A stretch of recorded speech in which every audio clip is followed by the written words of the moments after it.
रीट्स या real estate investment trust commercial real estate में invest करने का एक इमर्जिंग और कन्वीनियंट ऑप्शन है। ये इन्वेस्टर्स को रेगुलर इनकम के साथ कैपिटल एप्रिसिएशन का बेनिफिट भी देते हैं। Now as of now retail investors के लिए 6 रीट्स अवेलेबल हैं फॉर इन्वेस्टमेंट्स, और इनमें से 3 रीट्स को 5 साल से ज़्यादा हो चुके हैं। लेकिन अब तक कोई रीट फोकस म्यूचुअल फंड नहीं था जिसके थ्रू आप कन्वीनियंटली रीट्स में एक्सपोजर ले सकें। इसके साथ रीट्स के कैपिटल गेन्स और डिस्ट्रीब्यूशन की टैक्सेशन के अराउंड कॉम्प्लेक्सिटी थी। लेकिन अब ये दोनों प्रॉब्लम्स फाइनली सॉल्व हो गई हैं। दो REIT focus funds, one from Edelweiss and second from White Oak, have now been launched.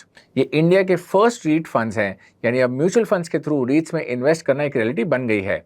और इस वीडियो में हम इन फंड्स को डिटेल में समझेंगे ताकि आप डिसाइड कर सकें कि आपको पोर्टफोलियो में ऐड करना चाहिए या नहीं।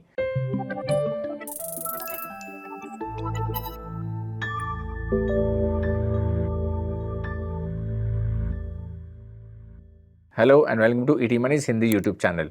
अब जिन दो एनएफओस के बारे में बात करेंगे वो है Edelweiss India REITs and realty index fund और White Oak capital dividend yield fund. इनमें एडलवाइज पैसिव फंड है और व्हाइट ओक वाला एक्टिव फंड है। Edelweiss REITs and realty index fund का एनएफओ 5 से 19 अगस्त तक ओपन है और व्हाइट ओक डिविडेंड यील्ड का 10 से 24 अगस्त तक।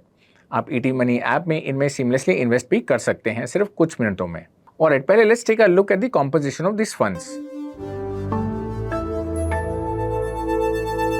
पहले एडलवाइज फंड के बारे में बात करते हैं।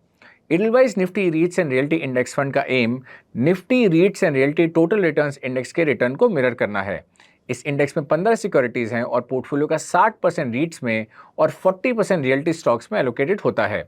ये 6 month average free float market cap के बेसिस पे टॉप 15 रीट्स में इन्वेस्ट करने का एम रखता है। फ्री फ्लोट मार्केट कैप का मतलब है कि ट्रस्ट की उन सभी यूनिट्स की टोटल मार्केट कैप जो स्टॉक एक्सचेंज पर जनरल पब्लिक की ट्रेडिंग के लिए फ्रीली अवेलेबल हैं। इनमें स्पॉन्सर होल्डिंग्स और other long term strategic stakes include नहीं होते। लेकिन अगर 15 से कम रीट्स अवेलेबल हैं, which is currently the case, तो रिमेनिंग स्लॉट्स रियल्टी स्टॉक से फिल किए जाएंगे। अब इंडेक्स में हर सिक्योरिटी का वेट क्वार्टरली बेसिस पर मैक्सिमम 15% तक लिमिटेड है। Take a look at the portfolio at the last 5 rebalancing periods. सितंबर 2025 तक इंडेक्स में 4 रीट्स का एक्सपोजर था। क्योंकि इंडेक्स में एटलीस्ट 60% रीट्स में एलोकेशन करना मैंडेटरी है, इसलिए हर रीट में लगभग 15% का एक्सपोजर था। ये पर सिक्योरिटी के लिए मैक्सिमम लिमिट है। फिर दिसंबर 2025 में नॉलेज रियल्टी ट्रस्ट इंडेक्स में एंटर हुआ और महिंद्रा लाइफस्टाइल डेवलपर्स, जो एक रियल्टी स्टॉक है, इंडेक्स से एग्जिट हुआ। Recently listed Bagmane prime office REITs is yet to enter the portfolio. जब ये रेट इंडेक्स में एंटर करेगा तब एक और रियल्टी स्टॉक पोर्टफोलियो से नॉकआउट हो जाएगा। तो पॉइंट यह है कि over time index will keep becoming REIT heavy और रियल्टी स्टॉक्स का वेट डिक्रीज होता रहेगा। लेकिन इस इंडेक्स को लेकर दो इंपॉर्टेंट बातें नोट करनी चाहिए। पहली बात, अभी ये इंडेक्स और एडलवाइज फंड एक रीट प्योर प्ले नहीं है, क्योंकि इसका एक साइजेबल एलोकेशन रियल्टी स्टॉक्स में हुआ है। Now that make sense because फिलहाल इंडिया में रीट्स के सिर्फ कुछ ही ऑप्शंस अवेलेबल हैं। अगर इंडेक्स को सिर्फ रीट्स तक लिमिटेड रखा जाता तो कंसंट्रेशन रिस्क अननेसेसरी बढ़ जाता। दूसरी बात, रियल्टी स्टॉक्स की प्रेजेंस इंडेक्स को साइक्लिकल और रिलेटिवली वॉलेटाइल बनाती है।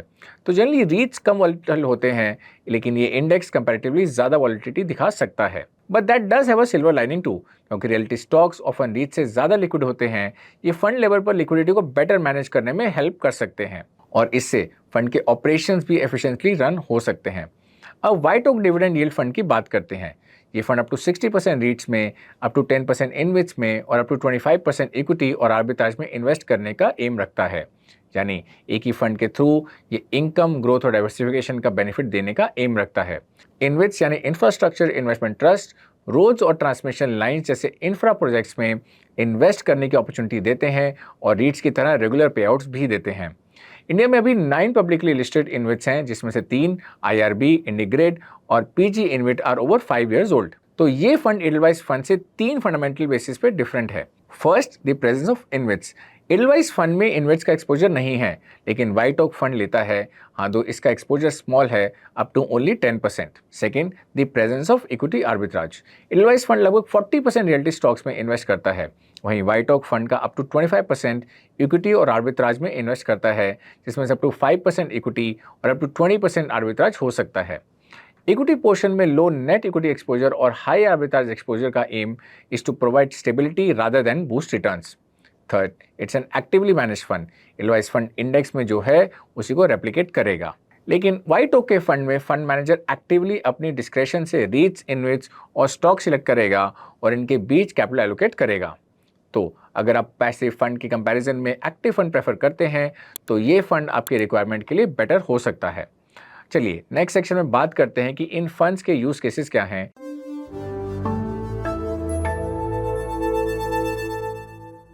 जैसा वीडियो के स्टार्ट में मैंने बताया था, इन दोनों फंड्स का एक मेजर यूज केस है कि ये आपको इनडायरेक्टली रीट्स में इन्वेस्ट करने का ऑप्शन देते हैं और साथ ही रीट से जुड़ी टैक्सेशन की प्रॉब्लम को भी सॉल्व करते हैं। रीट से मिलने वाले डिस्ट्रीब्यूशन में interest, dividends, SPV level debt repayment, other income जैसे अलग अलग कंपोनेंट्स होते हैं। टैक्सेशन के लिए इनमें से हर कंपोनेंट को अलग अलग ट्रीट करना पड़ता है। अगर आप रीट्स को सेल भी करते हैं तो आपको कैपिटल रीपेमेंट को अपनी बाइंग प्राइस में एडजस्ट करना भी पड़ता है। अगर आप रीट्स को सेल नहीं करते हैं और कैपिटल रीपेमेंट्स इशू प्राइस से एक्सीड हो जाता है तो एक्सेस अमाउंट पर आपको स्लैब रेट के हिसाब से टैक्स देना पड़ता है। अब अगर आपको ये सब कॉम्प्लिकेटेड लगता है तो आप सही हैं, ये इंडीड कॉम्प्लिकेटेड है और यही वो बिग प्रॉब्लम है जिसे दोनों रीट्स फंड सॉल्व करने का एम करते हैं। जब आप इन फंड्स में इन्वेस्ट करते हैं तो आपका रीटैक्सेशन को खुद हैंडल करने की टेंशन नहीं होती। म्यूचुअल फंड स्ट्रक्चर की वजह से आपकी taxation usual mutual fund taxation rules के हिसाब से होती है। आपकी स्क्रीन पर दिए गए टेबल को देखिए for suppose taxation of this funds. अगर आप इन फंड्स को 2 साल से ज़्यादा के लिए होल्ड करते हैं देन यू पे 12.5% टैक्स ऑन देम।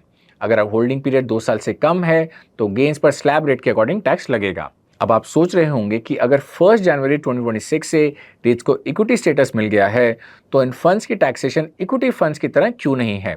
इसकी वजह यह है कि सेबी ने फंड हाउसेस को रीट्स को पोर्टफोलियो कंस्ट्रक्शन के पर्पस से इक्विटी इंस्ट्रूमेंट्स में क्लासिफाई करने की परमिशन दी है, लेकिन in the eyes of the tax law रीट्स अभी भी डोमेस्टिक इक्विटी कैटेगरी का हिस्सा नहीं है। इसलिए सपोजिटली इन फंड्स पर taxation non equity non debt funds की तरह होगी।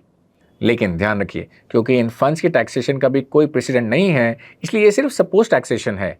इसलिए अगर आप ऐसे फंड में इन्वेस्ट करते हैं तो टैक्स एडवाइजर से कंसल्ट जरूर करें। म्यूचुअल फंड्स के थ्रू रीट्स में इन्वेस्ट करने का एक और एडवांटेज ये है कि आपको डिस्ट्रीब्यूशन से मिले पैसे को खुद री इन्वेस्ट करने की टेंशन नहीं होती, ये फंड लेवल पर ऑटोमेटिकली हो जाता है। Apart from this benefits REIT funds में रीट इन्वेस्टिंग से एसोसिएटेड यूजुअल बेनिफिट्स भी मिलते हैं।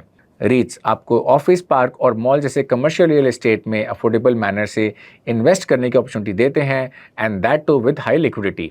सेकंड, आप इंडिया में रीट्स के ग्रोथ के बेनिफिट ले सकते हैं। यूएस में 196 लिस्टेड रीट्स हैं जिनका कंबाइंड मार्केट कैप $1400 बिलियन से ज़्यादा है। इसके कंपैरिजन में इंडिया की रीट स्पेस अभी काफ़ी स्मॉल है। थर्ड, रीट्स एक ही एसेट क्लास में stable income, inflation hedge, growth और डाइवर्सिफिकेशन का कंबाइंड बेनिफिट प्रोवाइड करते हैं। Fourth, REIT strong regulatory oversight के अंडर आते हैं और उन्हें गवर्निंग रूल्स फॉलो करने पड़ते हैं। ये सब रीट्स को एक कंपेलिंग इन्वेस्टमेंट अपॉर्चुनिटी बनाता है और ये दोनों रीट फंड्स इसी प्रोपोजिशन के बेनिफिट्स को लेवरेज करते हैं। चलिए नेक्स्ट देखते हैं रीट फंड्स के रिस्क और रिटर्न प्रोफाइल कैसा है।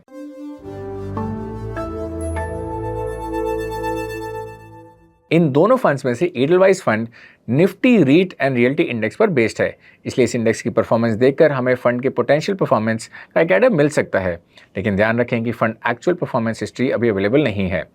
फंड प्रेजेंटेशन में इंडेक्स के बेसिक परफॉर्मेंस डेटा दिया गया है, लेकिन we decided to do our own number crunching ताकि आपको इसकी परफॉर्मेंस की एक मोर कंप्रहेंसिव पिक्चर मिले। इसके लिए हमने निफ्टी वेबसाइट से निफ्टी रीट्स और रियल्टी टीआरआई के डेली एनएवी निकाली जो 1 जुलाई 2021 से अवेलेबल है।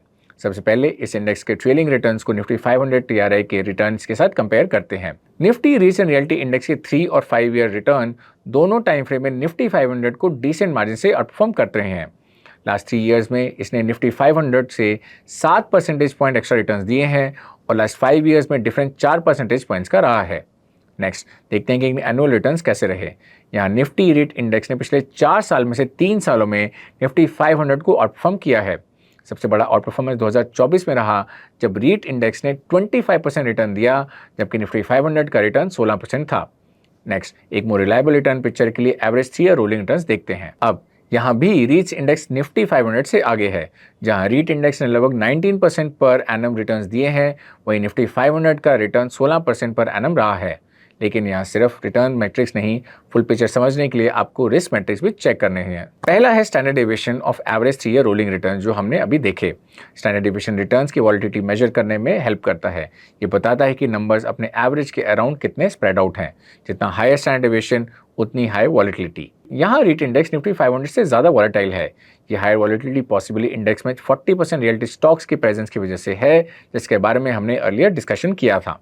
फाइनली अब डाउनसाइड प्रोटेक्शन चेक करते हैं। इसके लिए हमने सितंबर 2021 से उन क्वार्टर्स में रीट्स इंडेक्स की परफॉर्मेंस चेक करी जब निफ्टी 500 ने नेगेटिव रिटर्न्स दिए थे। टेबल में आप देख सकते हैं कि सभी क्वार्टर्स में रीट इंडेक्स ने निफ्टी 500 से बेटर परफॉर्म किया है except one quarter. This suggest that in spite of higher volatility REIT index ने डिसेंट डाउनसाइड प्रोटेक्शन दी है। ओवरऑल रिटर्न्स और रिस्क दोनों मैट्रिक्स में देखें तो Nifty REIT and realty index ने दोनों में डिसेंट परफॉर्म किया है। एक और मैट्रिक जिसके लिए रीट इन्वेस्टर को जरूर चेक करना चाहिए वो है प्राइस टू एनएवी रेशो। ये रीट्स के लिए एक वैल्यूएशन टूल है। अगर कोई रीट अपने एनएवी से डिस्काउंट पर ट्रेड कर रहा है तो एक पॉसिबल बार्गेन इंडिकेट करता है और इसमें प्राइस एप्रिसिएशन और री रेटिंग की हायर पॉसिबिलिटी हो सकती है। अभी अवेलेबल 6 रीट्स में से 5 अपने एनएवी से डिस्काउंट में ट्रेड कर रहे हैं। यह डिस्काउंट बागमाने के 1% से लेकर एम्बेसी के 10% तक है। सिर्फ नेक्सस अपने एनएवी से स्लाइटली प्रीमियम पर ट्रेड कर रहा है। सो ओवरऑल रीट्स एक कंफर्टेबल वैल्यूएशन पर हैं। ये सारा डेटा रीट्स फंड्स को एक कंपेलिंग प्रोपोजिशन बनाता है, लेकिन इसका मतलब ये नहीं कि हम ऑटोमेटिकली इन फंड्स को रिकमेंड कर रहे हैं। इसलिए इन्वेस्ट करने से पहले अपनी ड्यू डिलिजेंस ज़रूर करें। और इसी के साथ हम इस वीडियो के एंड पर आ गए हैं। आई होप आपको ये वीडियो अच्छा लगा। अगर आपको ये अच्छा लगा तो अपने फ्रेंड्स के साथ इसे ज़रूर शेयर करें। I will be back soon with another video. Till then take care. Mutual fund investments are subject to market risks. Read all scheme related documents carefully.